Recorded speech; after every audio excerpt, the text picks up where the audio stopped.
So yesterday, also days after they re-signed Sandy Alderson as their general manager for what is reported 2 years, after losing 92 games last season, the Mets decide to bring back their previous general manager and Omar Minaya to be a special assistant for Sandy Alderson. Not a fan of it, not unhappy with it either. When you think about it, there's a lot of things that go into this and a lot of things that Mets fans can agree upon. To start, when you really stop and think about it, Omar Minaya's got a really good track record.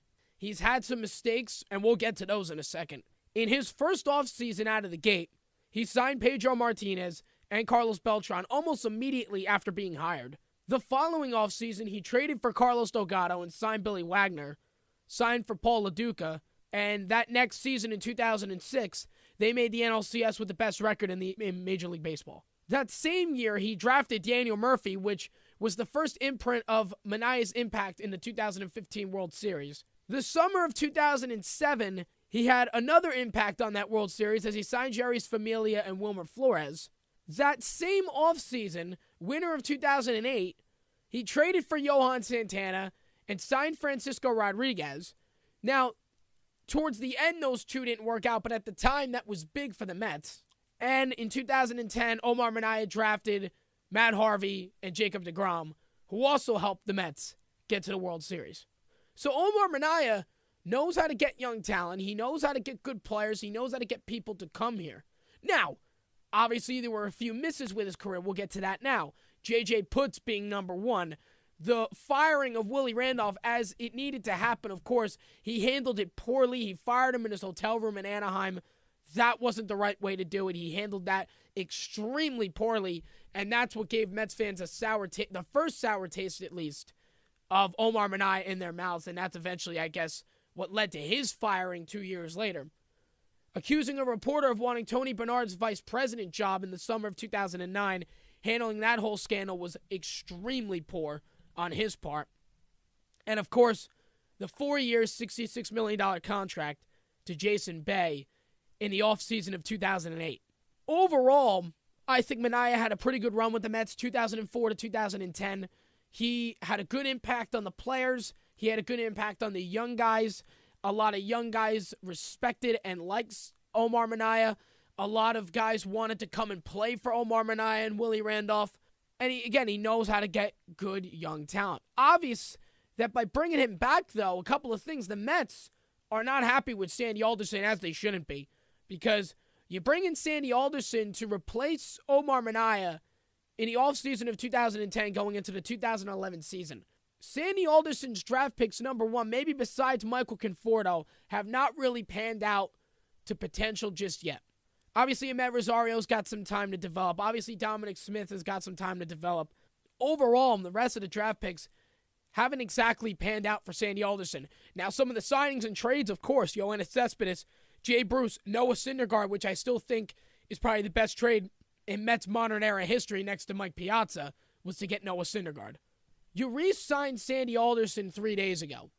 You signed Omar Minaya yesterday to be his special assistant. You might as well have just fired Sandy Alderson and given Omar Minaya the job back. I don't know what Sandy Alderson is telling the press. I don't know what he's saying about how he supported this move and all that stuff. First of all, Sandy Alderson really doesn't have that much of a say because 2 years ago, the Mets were a prime contender to win the World Series. They get to the World Series. They get embarrassed. Now, it wasn't Sandy Alderson's fault about that. Of course, it was all on the players. That series was over in 4 minutes. 2016, he goes out and re-signs Yoenis Cespedes, and with that price, let Daniel Murphy walk to Washington and has had the best 2 years of his career since he left. Now, to this day, I support Sandy Alderson for that because at the end of the day, that was the right move at the time. Lord knows what would have happened if you let Cespedes walk and if Murphy stayed. You'll never know what happened. So I still support Sandy for that. Looking on paper, Washington won that move. 2016, you're expected to do big things. Your entire pitching staff goes down with injuries. Your whole team goes down with injuries. You get to the wild card game. You make a mistake in the 9th inning, and you lose to Madison Bumgarner and the Giants. Then in 2017, Yoenis Cespedes opts out of his contract to re-sign for a 4-year deal. You bring back Neil Walker. You get some help in the bullpen, which didn't really actually pan out to be anything.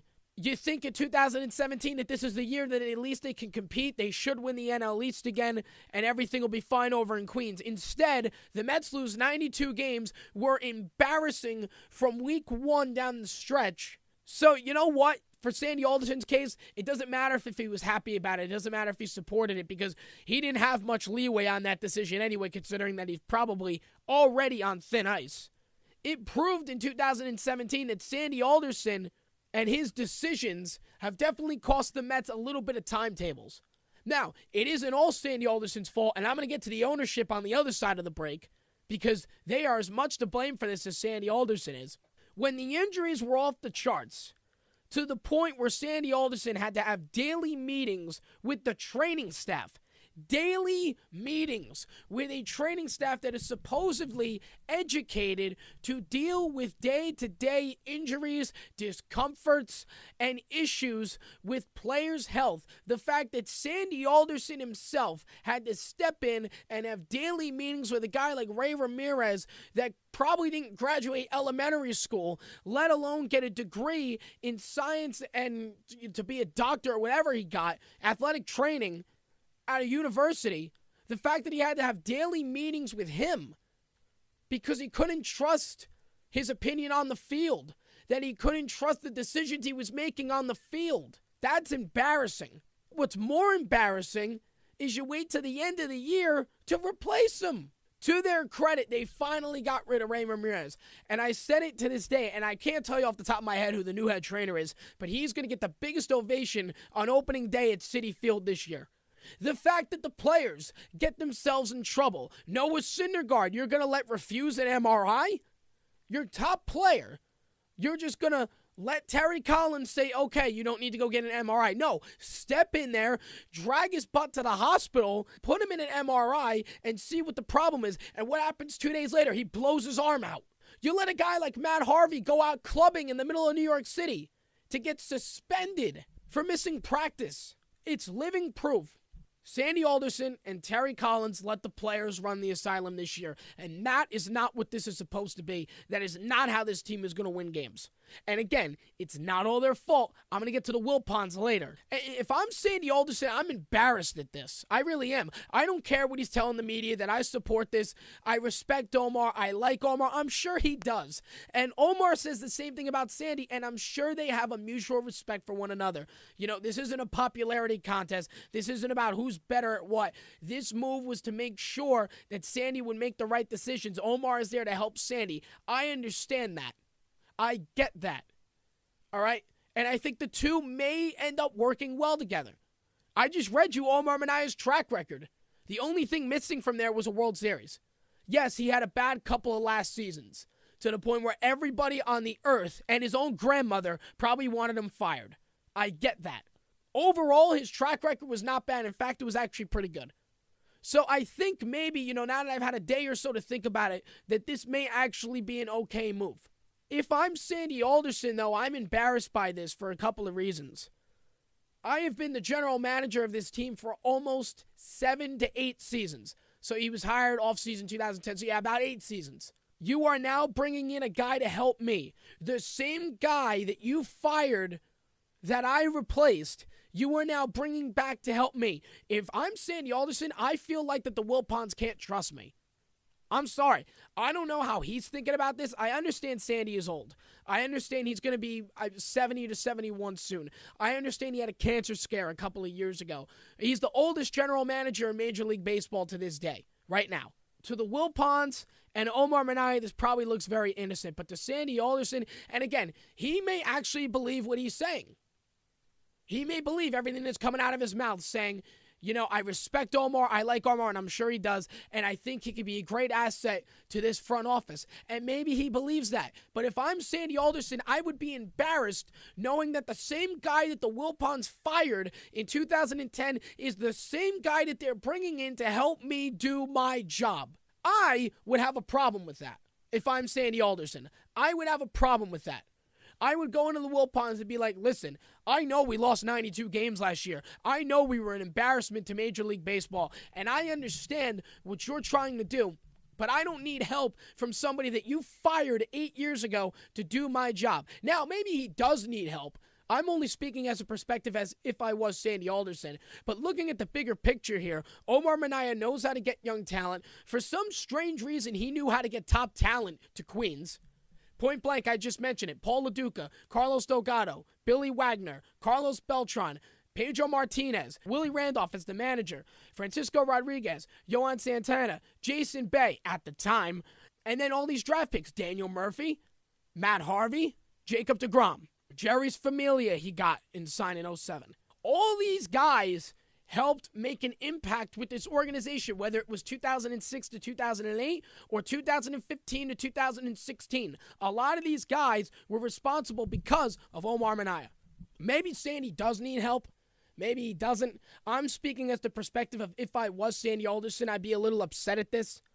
But speaking as the Mets fan, I don't know how I feel about the move just yet. I really don't. I think it could pan out well. However, there is a reason that I'm unhappy with this, and it's not because it's Omar Minaya. It's not because they could have got anybody better. It's because the Wilpons basically just addressed that as their biggest move of the offseason. Again, the Mets are an absolute joke. They're a dumpster fire, and the best part is their owners don't give a damn. So the reason I'm not exactly happy with the Omar Minaya hiring is not because it's the Omar Minaya hiring, but because that is all that the Wilpons and Sandy Alderson decided to do this offseason so far. See, the problem that I have here, the Wilpons are upset about how the Yankees did business during the winter meetings. They're upset that now all the attention is now back to the Yankees, that now within 3 years of them being in that wild card embarrassment against the Houston Astros, this team is ready to go to the World Series now. They have the talent, they have the will to win, and they're probably going to make the necessary moves in July to make sure it happens. The Yankees have been in the headlines with the Mets on the outside looking in the winter meetings. What do the Wilpons decide to do? They decide to get noticed by bringing back their GM that they fired almost 8 years ago to help the current GM that replaced him. This is your biggest move this offseason? This is proof they don't care. Now, Mets fans, get ready for what is going to be another dreadful season in 2018. Don't let the Wilpons try to, stonewall this and make you sound like that in 2018 we're going to win. We're not going to win. The fans have been begging for the Wilpons to go out and try to get some help. You need help at third base because David Wright is going to break his back next week. You potentially need help at first base. Dominic Smith, I don't think is the guy just yet. You need outfield help. Conforto is out until June. Can we please get a bullpen? Because WMSC Sports, I am confident, could be a better bullpen than the product that we've got right now. And all they got was a guy, Anthony Schwarzak, who was optioned to the minor leagues by Mickey Callaway's Indians in 2015. Yes, he had a decent year last year. I think he could pan out pretty well, especially because on paper, his name probably makes him the best in the bullpen. But the Mets still have issues that need to be addressed. And the biggest issue with that, listen, I know that the payroll is a problem, even though that each owner is receiving $50 million in windfall for the streaming technology on MLB.com. Yet I know we're still struggling with payroll because we're going to be in debt forever. The number one issue is the Wilpons don't even answer questions about this to their fan base anymore. All they talk about is budget, salary. They don't even address the issues going on with the team whenever they address the media, which is next to never. They never, and I mean ever, show willingness to level and talk to their fans.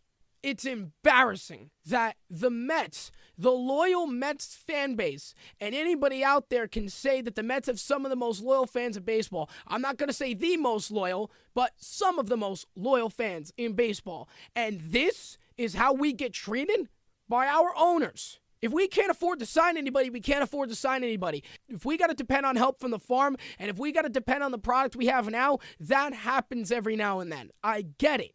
It's a business. If you can't afford to bring in guys like Moustakas and Hosmer, if you can't afford to trade for guys like Giancarlo Stanton, if you can't afford to trade for guys like Evan Longoria, I get it. It happens. But you need to address the issues and tell your fan base and be honest and front with them. You have to stop stonewalling the Mets fans. It has to stop. They said money would not even be an issue going into the winter meetings because you got rid of guys like Jay Bruce and Lucas Duda. You got rid of a lot of dead weight last year. Supposedly, listen, they didn't clear up enough cap to buy Giancarlo Stanton, but they cleared up enough where you would think maybe they would make some moves in the meetings. Maybe they would make moves in the offseason. The Wilpons, though, and Sandy Alderson changed their game plan going into the meetings. You heard Sandy Alderson in October stress the need for a starting pitcher. And the minute he got to the meetings, wasn't even stressing the idea that he needed one, saying that the pitching that they had was fine. Even though Matt Harvey and Steven Matz are probably going to get traded. And after questioning Dominic Smith's in-game shape, he showed confidence in him as the first baseman going forward in the winter meetings. I said this on the show that Giancarlo Stanton got traded to the Yankees. That Derek Jeter made the right move for Miami. He did what every franchise does at some point. You can't be giving guys 13-year contracts anymore. That doesn't work. And Miami proved it, and their ownership proved it because they are maybe just as bad, maybe worse as the Wilpons. I'm not going to say maybe because I'm not going to say guaranteed worse. We don't know that yet. So Derek Jeter gets rid of a guy like Giancarlo Stanton. Gets rid of a guy like Ozuna. Yelich on his way out. Derek Jeter at least had the respect and the will for the Marlins fans to hold a town hall press conference for season ticket holders to explain the reasoning for the direction that the Marlins are going in. I understand a lot of people feel like Derek Jeter is running around like a chicken with no head right now. I respect what Derek Jeter is doing with the Miami Marlins franchise because this is something that every owner has to do at one point. Cut the dead weight, clear up some cap, get some young guys in here, and develop and win the right way. Because in 5 years, when the Marlins are contending for a World Series and a playoff spot, they will be on their knees kissing Derek Jeter's feet. And Derek Jeter, even though he was in the door for 5 minutes, turned the whole franchise upside down. He had the respect for the Miami Marlins and their fan base to get season ticket holders together and explain to them the direction that the Miami Marlins are going into and why. And he let every single fan voice their opinion, and he answered every question honestly. That is what an owner does. What owners don't do is they refuse to answer questions about the offseason. They refuse to answer questions about why each area on the starting nine is struggling. They refuse to address the issues on and off the field. They refuse to address the issues in the front office. They refuse to let any Mets fan know how bad it really is in that organization. So I give Derek Jeter all the credit in the world because whether this pans out for him or not, at least he has the respect for the Marlins fans and the loyal season ticket holders to explain to them, listen, I understand you're upset. I understand you all love Giancarlo Stanton. I understand you all thought that this would be the guy to help us win. But in my vision and in my experience as a player and dealing with stuff like this happening, this was the direction we needed to go in. I did this for you. I did this for us. So in 5-6 years, we can win down the stretch with young, talented ball players. Because in 5-6 years, again, when Miami is contending, the fans will be like, Giancarlo who? The fact that Sandy changed his game plan in the winter meetings and failed to address the necessary issues. The fact that the Wilpons allowed this to take place. And the fact that the Wilpons had their biggest move off-season yesterday. And it was to hire their general manager that they fired 8 years ago to help and guide their current general manager that replaced him. It took the Wilpons and Sandy Alderson 2 years to completely destroy their farm with bad trades, draft picks not panning out. You name it, it happened. All right, the Jay Bruce trade, you got rid of a lot of good prospects that you sent to Cincinnati. The Yoenis Cespedes trade, I don't regret it, but you sent Michael Fulmer to Detroit. And Mets fans saw this week that the Wilpons, at the end of the day, only care about money. They don't care about their fans. They don't care about their loyalty to their team. They don't care about their loyalty to buying tickets to sit there and watch the Mets get utterly embarrassed by every team in the National League. It's a slap in the face to every single loyal Mets fan out there that on the last day of the season, when the Mets have already lost 90 games, are still at the ballpark watching a full 9 innings of baseball. It is a slap in the face to them. And if you're Sandy Alderson, and if you're the Wilpons, more the Wilpons than Sandy, listen, a lot of this does not have to do with Sandy Alderson, okay? A lot of this has to do with the Wilpons failing to address that there are issues, and we need to correct this and make changes. And the Mets fans saw this week that their owners don't care, and that is why they have to sit through this garbage every single year. You saw it last year, and you're going to see it again this year. I love Mickey Callaway, but he's getting the short end on the stick here. And if this continues and Sandy Alderson fails to address to make moves and fails to address the necessary issues and the Wilpons keep stonewalling the fan base, what you saw in 2017 is going to be much worse in 2018.